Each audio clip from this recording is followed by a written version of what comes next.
Students, स्वागत है ਤੁਹਾਡਾ एजुकेशन वर्ल्ड ਦੇ ऑफिशियल यूट्यूब चैनल ਤੇ। और ਅੱਜ ਦਾ ਟੌਪਿਕ ਮੇਰਾ ਹੈਗਾ ਸਿਟਿੰਗ ਅਰੇਂਜਮੈਂਟ। ਸਿਟਿੰਗ ਅਰੇਂਜਮੈਂਟ ਆਪਾਂ ਪਹਿਲੇ ਵੀ ਇੱਕ ਲੈਕਚਰ 'ਚ ਡਿਸਕਸ ਕਰ ਚੁੱਕੇ ਹਾਂ। ਸਿਟਿੰਗ ਅਰੇਂਜਮੈਂਟ ਦੀ ਆਪਾਂ ਇੱਕ ਟਾਈਪ ਡਿਸਕਸ ਕੀਤੀ ਸੀ, ਉਹ ਸੀ ਲੀਨੀਅਰ ਅਰੇਂਜਮੈਂਟ। ਠੀਕ ਹੈ, ਸਿਟਿੰਗ ਅਰੇਂਜਮੈਂਟ ਜੋ ਤੁਹਾਨੂੰ ਮਿਲੇਗੀ ਪੇਪਰ 'ਚ वो जनरली या तो लीनियर अरेंजमेंट मिल सकती है। लीनियर अरेंजमेंट मतलब कि कुछ सर्टन नंबर ऑफ पर्सन के बैठे हैं, रो च बैठे हैं। और दूसरी सिटिंग अरेंजमेंट की टाइप हैगी है सर्कुलर अरेंजमेंट। सर्कुलर अरेंजमेंट जो है वो साढ़े अज के सिटिंग अरेंजमेंट का ही टॉपिक यही है। ठीक है, सर्कुलर अरेंजमेंट की दिता है कि कुछ पर्सन जो है इधर बैठे एक सर्कल के अराउंड बैठे हैं। ठीक है, कुछ पर्सन है साढ़े को वो एक सर्कल के अराउंड प्लेस्ड या बैठे हैं। सो आप आज का टॉपिक साडा सिटिंग अरेंजमेंट का इस टाइप में डिस्कस करेगा। लीनियर अरेंजमेंट वांग ये भी सिंपल उही चीज़ों का ध्यान रखना पड़ेगा। जिसा इमीजिएट वर्ड का की मतलब है, मैं पहले लेक्चर से एक्सप्लेन कर चुकी हाँ। इमीजिएट का मतलब होता है बिल्कुल नाल। इमीजिएट के नाल अगर पेपर च एडजेसेंट वर्ड दे दिता जाए, एडजेसेंट का भी मतलब बिल्कुल नाल, नेक्स्ट टू का भी मतलब बिल्कुल नाल। तो फिर सर्कुलर अरेंजमेंट और लीनियर अरेंजमेंट च की फर्क है? सर्कुलर अरेंजमेंट की भी अगे बहुत सारी टाइप्स आ सकती हैं, लेकिन आज आप बेसिक तो स्टार्ट करांगे। सर्कुलर अरेंजमेंट ही आप डिस्कस करांगे। लेकिन सर्कुलर अरेंजमेंट को शुरू करने तो पहला आपको पता होना चाहिए कि अगर तुहानू 4 पर्सन दिते हैं तो उन्होंने सर्कल के अराउंड किस तरह प्लेस करना है। 4 पर्सन है मतलब पेयरिंग होएगी, एक के सामने एक आएगा, 1 2 3 4 पर्सन की प्लेसिंग तुम ऐसा बना लोगे। अगर तुहानू 6 पर्सन प्लेस करने क्या है, जो तुहाडा पजल है वो 6 पर्सन की गल की है, तो वो कितने किस तरह पर्सन प्लेस करोगे? 1 2 3 4 5 और 6 ऐसा बना सकते हो तुम। ठीक है, ईवन नंबर ऑफ पेयर्स है। अगर 8 पर्सन दिते होंगे तो 8 पर्सन किस तरह बैठेंगे? 1 2 3 4 5 6 7 और 8 पर्सन ऐसा बैठेंगे। जनरली सानू ईवन नंबर ऑफ पर्सन ही दिते जाते हैं। लेकिन अगर तुम कितने ऑड नंबर ऑफ पर्सन दे देते हैं कि मतलब एक टेबल के अराउंड 7 या 9 पर्सन बैठे, तो किस तरह प्लेस करोगे? वो कोई प्रॉब्लम नहीं, तुम पता ही है 6 जाने किस तरह प्लेस करने हैं, 1 2 3 4। तो अगर 5 पर्सन दिते अरेंजमेंट के अंदर तो 5 पर्सन 5वां पर्सन ऐसा प्लेस कर लोगे। ठीक है, ये कोई प्रॉब्लम नहीं हैगी। हुण ये चीज़ केड़ी ध्यान देने वाली गल हैगी, तुहानू क्वेश्चन पढ़ते वक्त यह देखना है कि उन्हें डायरेक्शन सारे पर्सन की दी है। फेसिंग टूवर्ड्स द सेंटर दी है या facing away from the centre, यह दी है। इन्होंने दोनों चीज़ों का तुसीं की रखना, ध्यान रखना। ठीक है, फ्लो च नहीं पढ़ लेना कि हमेशा सानू पजल यही मिल जाता कि सारे का डायरेक्शन सेम सारे अंदर वाल देते पे। फेसिंग टूवर्ड्स सेंटर का मतलब है कि कोई person certain number of person, मान लो साढ़े को 4 पर्सन है एक टेबल के अराउंड बैठे हैं। अगर तुमने लिखा है कि सारे पर्सन टूवर्ड्स द सेंटर बैठे हैं, टूवर्ड्स द सेंटर मतलब सारे का फेस किधर है? अगर सर्कल का सेंटर है तो सारे का फेस अंदर वाल इधर में होएगा। ठीक है, और अगर उन्हें बोला है कि 4 पर्सन है they are facing away from the centre, away मतलब कि सेंटर तो बाहर वाल देखते पे, तो उन्होंने सारा एरोस तुम ऐसा बना दोगे। हुण फेसिंग टूवर्ड्स द सेंटर और फेसिंग अवे द सेंटर च की फर्क पेगा? तुहानू लीनियर अरेंजमेंट च कुछ खास प्रॉब्लम नहीं आती, बट सर्कुलर अरेंजमेंट च तुहानू लैफ्ट राइट का ध्यान रखना पेगा। अगर उन्हें क्या है कि सारे पर्सन टूवर्ड्स द सेंटर देखते पे है, तो तुहाडा लैफ्ट किस तरह मूव करेगा? मान लो कि इत्थे कोई पर्सन बैठा है, इतने कोई पर्सन ए बैठा है। अगर मैंने कहा जाए कि बी जो है ये बिल्कुल इमीजिएट लेफ्ट है, तो इमीजिएट लेफ्ट मतलब किधर बैठेगा? बी इधर आएगा बी कि इधर आएगा बी, यह देखना पड़ेगा। तो अगर ए का फेस सेंटर की तरफ है तो मतलब अगर ठीक है, अगर उसका फेस सेंटर की तरफ है तो लेफ्ट किधर मूव करेगा? क्लॉकवाइज। जैसा क्लॉकवाइज मूव करता है ऐसा मूव कर जाएगा। तो मतलब बी इमीजिएट लेफ्ट है तो बी इधर आ जाएगा। राइट का मतलब टूवर्ड्स द सेंटर लेजर, राइट किधर मूव करता है? Anti clockwise. एंटी क्लॉकवाइज मतलब अगर इतने कोई पर्सन बैठा है तो उसकी राइट किधर बनेगी? बी उसकी राइट वाल। अगर इतने कोई पर्सन बैठा है सी, तो अगर मैं कहा कि सी बी जो है सी की किस साइड पे आ रहा है, तो किस साइड पे आ रहा है? उसकी राइट साइड पे आ रहा है। ठीक है, तो एंटी क्लॉकवाइज मूव करता है। अगर सारे पर्सन टूवर्ड्स द सेंटर देखते पे तो लेफ्ट वाला लेफ्ट के साथ मूव करेगा क्लॉकवाइज, इस तरह। और अगर राइट वाल बोलिया जाए तो राइट किस तरह एंटी क्लॉकवाइज होगा, ऐसा मूव करेगा टूवर्ड्स सेंटर वाले। अवे वाले केस च की हो जाएगा, उलट हो जाएगा। अवे वाले केस च की होएगा, अगर ए इत्थे हैगा तो हुण ओदा लेफ्ट किधर, ओदा फेस बाहर वाला है। अगर ओदा फेस बाहर वाल हैगा तो ओदा ओदे लेफ्ट किधर बनेगा, इधर बन जाएगा, एंटी क्लॉकवाइज हो जाएगा। और ओदा राइट किधर बनेगा, इधर। या फिर तुसी एक होर चीज़ कर सकते हो, तुहानू डायरैक्शन तुसी पढ़िया सी तो डायरैक्शन दे नाल भी इनू रिलेट कर सकते हो। इस तरह ए सेंटर हैगा, ठीक है, इत्थे जिहड़ा पर्सन बैठा और इत्थे जिहड़ा पर्सन बैठा है, अगर इत्थे जिहड़ा पर्सन बैठा सेंटर वाल देता पे ओदा फेस किधर हैगा, नॉर्थ वाल। तो नॉर्थ वाल जिहड़ा पर्सन हुंदा ओदा लेफ्ट किधर हुंदा है, इधर, सानू पता है। तो आपां सर्कुलर टेबल च लेफ्ट ऐसा मूव कर जाएंगे और राइट किस तरह मूव कर जाएंगे, ऐसा। तो बस ऐसे जो सर्कुलर अरेंजमेंट जो तुहानू लेफ्ट और राइट वर्ड का जो है वो ध्यान रखना है, ठीक है। बाकी वो सारी चीज़ां वही है जो आप लीनियर अरेंजमेंट च पढ़िया सी। इमीडिएट का मतलब की है, सैकेंड टू द राइट का की मतलब है। तो आज के लेक्चर च आप 2 पजल सॉल्व करके देखते हैं और कहते हैं किस तरह बनेगा, ठीक है। तो पहले आप अपने क्वेश्चन पे मूव करते हैं। मेरा पहला क्वेश्चन है सिटिंग अरेंजमेंट का।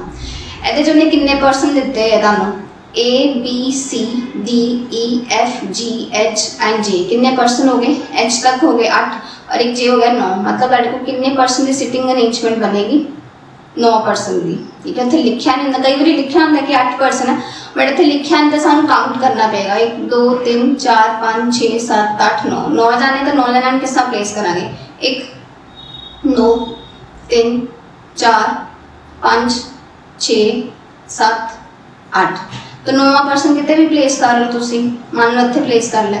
उन्होंने की क्या है कि सारे के सारे परसन सर्कुलर टेबल के राउंड बैठे, किधर फेस है, सेंटर वाला है। तो सेंटर वाल फेस है तो आप सारे एरोस किधर पॉइंट करांगे, सेंटर वाल। अगर यह टेबल का सेंटर है जिथे मैं डॉट लगाया, उस तो बाद हम साड़ा पजल बनना शुरू होता है ए लाइन तो।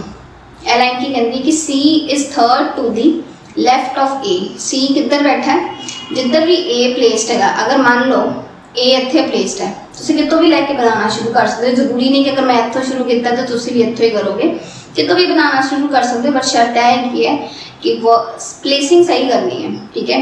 लेफ्ट राइट गलत नहीं लेना। अगर मैं A इत्थे लिखता है तो फेस उसका अंदर वाला तो लेफ्ट किधर बनेगी ओदी, इधर क्लॉकवाइज हमने समझाया सी। टुवर्ड्स सेंटर में लेफ्ट किस मूव करता है, क्लॉकवाइज, इस तरह मूव करेगा। तो पहली लाइन आएगी कि C is third to the left of A। C जो है A the left hand side पे थर्ड नंबर पे, मतलब 1 2 3, तो मतलब C इत्थे आ जाएगा। उस तो बाद की लिखा है E is fourth to the right of A। E की है A दी राइट साइड पे चौथे नंबर। तो अगर A इत्थे है तो दी राइट किधर बनेगी, इधर एंटी क्लॉकवाइज चौथे नंबर पे, मतलब 1 2 3 4, ठीक है। चौथे का मतलब है नहीं है कि E 4 सीट छड़ के A दे बैठेगी। फोर्थ का मतलब है कि 3 सीट छड़ के 1 2 3 4 E इत्थे आ जाएगा। फिर उस तो बाद की लिखा है D is fourth to the left of J। D की दी लेफ्ट साइड पे है, J the left hand side पे है फोर्थ नंबर पे। बट हले मैंने J के बारे कुछ पता नहीं, एक लाइन होर पढ़ लेने। अच्छा, एक चीज़ का होर ध्यान रखना कि हू वर्ड जिहदे नाल लग्या हुंदा ना, जिथे इत्थे हू वर्ड लग्या है तो हू दे नियर जिहड़ा भी अल्फाबेट लिखा लाइन ਉਹਦੇ वास्ते भी। कई स्टूडेंट की करते कि लाइन डी वास्ते नहीं, जे दे अगे हू लग्या दैट मीनस कि अगला पार्ट जो है सेंटेंस दा इस लाइन दा वो जे वास्ते की। जे अगे किदी राइट ते बैठा है, ए दी राइट साइड ते बैठा है, किन्ने नंबर ते, सेकंड नंबर ते। अगर ए इत्थे है तो जे एदी राइट साइड ते मतलब इधर नूं आएगा, एक सीट छड्ड के मतलब जे इत्थे आ जाएगा, ठीक है। जे इत्थे आ गया। हुण वो वाली लाइन पढ़ते हैं जिहड़ी आपां छड्डी सी। वो लाइन की कहते सी कि D is fourth to the left of J। D जो है चौथे नंबर पे है किदे, J the left hand side पे। तो J अगर इधर है तो लेफ्ट किधर बनेगा, क्लॉकवाइज, क्योंकि लेफ्ट कैसा मूव करना है, क्लॉकवाइज मूव करना है। तो J इधर है तो D किधर आएगा, 1 2 3 4, मतलब D इधर आ गया। उस तो बाद F is third to the right of B।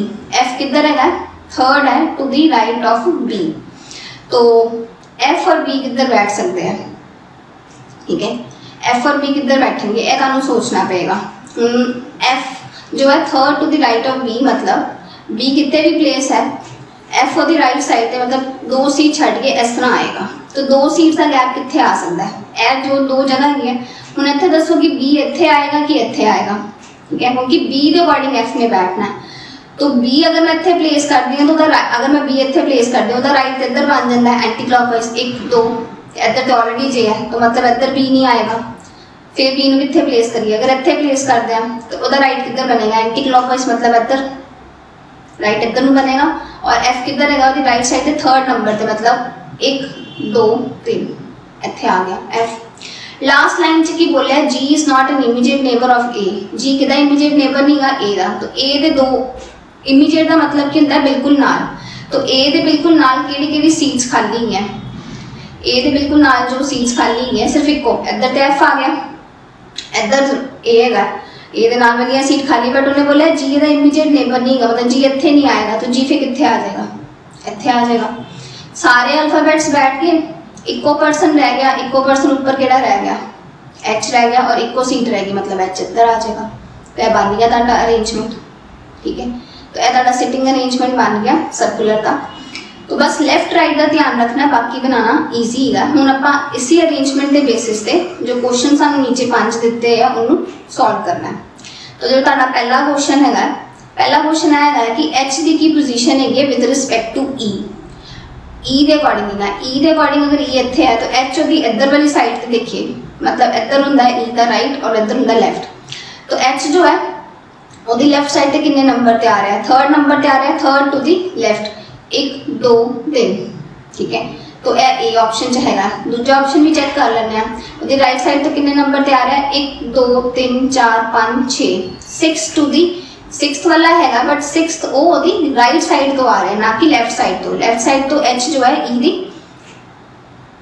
H जो है ई दी लेफ्ट साइड तो 3rd नंबर पे आ रहा है 1 2 3, तो मतलब इसका आंसर क्या होगा ऑप्शन नंबर ए, ठीक है।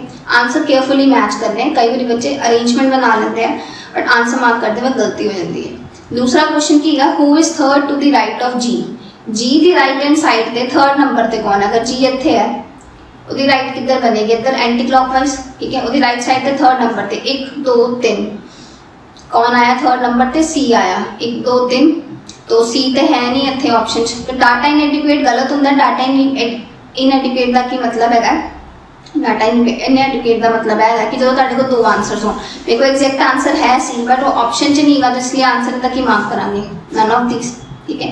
इसलिए तो आंसर की मार्क करांगे नन ऑफ दिस। उस तो बाद मूव करते हैं 3rd क्वेश्चन पे।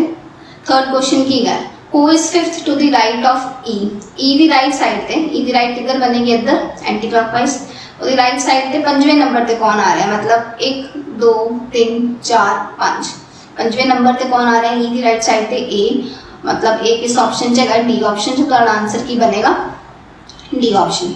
उस तो बाद चौथा क्वेश्चन की है who is 2nd to the left of H, H अगर इत्थे है तो एच दी लेफ्ट साइड पे 2nd नंबर पे कौन आ रहा है, एच इत्थे है तो दी लेफ्ट किधर बनेगी क्लॉकवाइज ऐसा चल जाएगा, दी लेफ्ट किस चल जाएगी क्लॉकवाइज। तो दी लेफ्ट साइड पे 2nd नंबर पे मतलब एक सीट छट के कौन आ रहा है एफ आ रहा है, तो ऑप्शन आंसर क्या आएगा बी आंसर आएगा, ऑप्शन नंबर बी, ठीक है द आंसर। उस तो बाद लास्ट क्वेश्चन है अरेंजमेंट का, इसी अरेंजमेंट का। उस तो बाद एक पजल सॉल्व करना है who is the immediate right of D, D दे बिल्कुल इमीडिएट राइट कौन है, इमीडिएट का मतलब था बिल्कुल नाल, डी दे इमीडिएट बिल्कुल सी भी गा बट एफ भी गा, बट उन्हें राइट बोलिया है, तो डी का फेस अंदर वाला है, अंदर वाला राइट किधर बनता है एंटी क्लॉकवाइज में मूव करता है, तो मतलब डी दे इमीडिएट राइट पे कौन आ रहा है सी नहीं एफ आ रहा है, तो ऑप्शन का आंसर की मार्क करांगे A option. A question answer का ध्यान रखना, ठीक है। राइट और लेफ्ट का ध्यान रखोगे तो आंसर मार्क करने से गलती नहीं होगी। सो ए अरेंजमेंट पहले पजल लैके ए 5 क्वेश्चन पूछे गए सी और इन्होंने मैं समझाता था कि इन पजल किस्सा बनाईदा है, ठीक है। स्लो प्रोसेस थोड़ा लग सकता है, स्लो इसलिए क्योंकि एक एक लाइन इन्होंने एक्सप्लेन करनी सी। हम उसके बाद नेक्स्ट पजल सॉल्व करते हैं, सेकंड पजल। इस पजल च पहले काउंट कर लो कितने पर्सन है 1 2 3 4 5 6 7 8, ठीक है। तो पी क्यू आर तो लैके को कितने पर्सन है 8 पर्सन है 1 2 3 4 5 6 7 और 8। सारे का फेस किधर है सेंटर वाल, सेंटर वाल फेस है, मतलब सारे एरोस किधर पॉइंट करांगे अंदर वाल पॉइंट करांगे।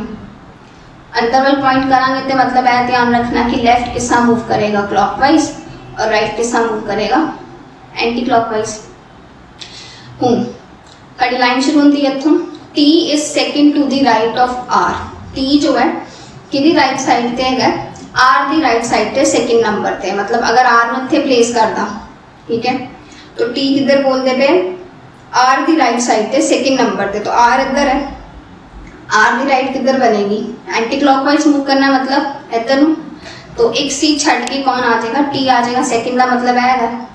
फिर आर के अगे लाइन की लिखिए हू, उन्हें मैं पिछे भी एक्सप्लेन किया सी, हू का मतलब है लाइन किदे वास्ते की है, आर वास्ते है, आर अगे किदे राइट साइड ते तीसरे नंबर ते पी दे। हुण आर ते मैं ऑलरेडी प्लेस कर चुकी हूँ, आर ते मैं ऑलरेडी प्लेस कर चुकी हूँ। हुण पी इस तरह रखना है कि आर उसकी राइट साइड ते आए, कितने नंबर ते आए, थर्ड नंबर ते आए, मतलब पी और आर के विचकार कितनी सीट्स का गैप होएगा, 2 सीट्स का गैप होएगा। देखो 2 सीट्स का गैप इधरों भी बनता है और इधरों भी बनता है, बट तुहानू राइट का भी ध्यान रखना पैना। अगर तुसी पी नूं इत्थे रख दो, ठीक है, अगर तुसी पी नूं इधर रख दो तो पी दी राइट ते इधर नूं बन जाती है, फिर पी और आर के विच बहुत गैप आ जाएगा, मतलब पी इधर नहीं आएगा, पी किधर आएगा, इधर आएगा, ठीक है। पी अगर इधर होएगा तो उसकी राइट साइड वाल आर आएगा तीसरे नंबर पे, ठीक है, तो इस हिसाब से आ गया इत्थे पी। फिर एस की लिखा है, एस लिखा है second to the left of P. S जो है वो किधर बैठा है, वो P the left hand side, P the left किधर बननी है, इधर नूं बननी है।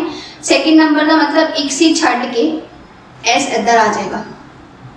हुण इत्थे देखो एस के बारे लाइन कंटिन्यूस है, एंड वर्ड लगाया तो मतलब एस के बारे 2 इन्फॉर्मेशन है, एक तो वो पी दी लेफ्ट साइड ते सेकंड नंबर ते, दूसरा वो किधर बैठा है, क्यू दी राइट साइड ते चौथे नंबर ते, क्यू दी राइट साइड ते चौथे नंबर। हुण एस ते मैं ऑलरेडी प्लेस कर चुकी हूँ, तो क्यू कित्थे प्लेस करा कि एस जो है वो राइट साइड पे आ जाए, मतलब लिखा कि क्यू जो एस जो है वो क्यू दी राइट साइड पे, अगर क्यू कितने भी प्लेस है तो कितने नंबर पे आएगा, चौथे नंबर, 1 2 3, तो मतलब कितनी सीट्स का गैप आना क्यू और एस के बीच, 3 सीट्स का, इधरों भी देख लो 3 सीट्स का गैप आ रहा है, इधरों भी देख लो 3 सीट्स का, तो मतलब क्यू कितने आएगा, बिल्कुल है ऑपोजिट, बिल्कुल की आएगा तो ऑपोजिट।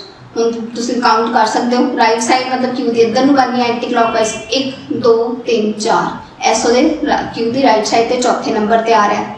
उस तो बाद अगली लाइन की बोलते हैं, Z is third to the right of B, ठीक है, जेड किधर है, बी दी राइट साइड पे, अले जेड और बी की गल नहीं हुई तो फिर सेपरेट लिख लेने, जेड जो है बी दी राइट साइड पे चौथे नंबर, सॉरी कितने नंबर पे, तीसरे नंबर पे, 1 2 3 इस तरह आएगा बी और जेड।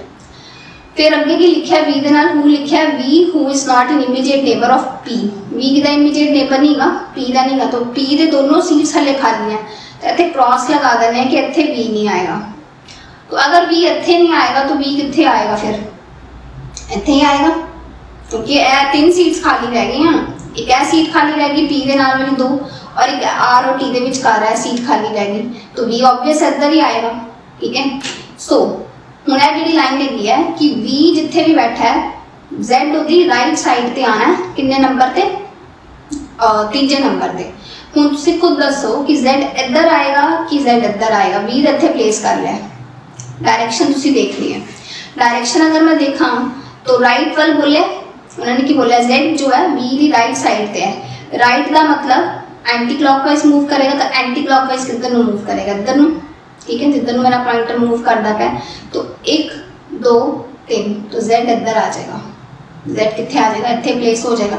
सारे अल्फाबेट बैठ गए, इको सीट रह गई होनी है और इको पर्सन रह गया ऊपर केड़ा डब्ल्यू, तो मतलब डब्ल्यू कितने आ जाएगा, इतने आ जाएगा।